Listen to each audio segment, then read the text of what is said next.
Hello everyone, so in this video, we're going to be reviewing scholastic.com.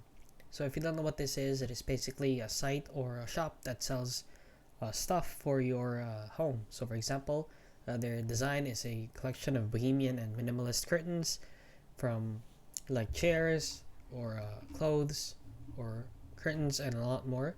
So as you can see, this is what their website looks like.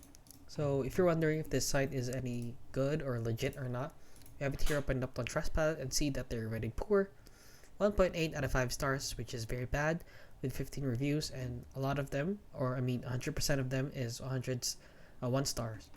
I don't know why they're rated 1.8 if 100% of them are 1 star. So as you can see, reading the reviews looks like it's horrible scam. I ordered a product from this company and never received their product ever. So be careful ordering through scholastic.com. Place an order and pay through PayPal, nothing shipped. Scam, money gone, scam, total scam. Website is scam, and a lot more. So please guys, do not fall for this scam. A lot of people have been scammed from this website, and it is very poorly made website.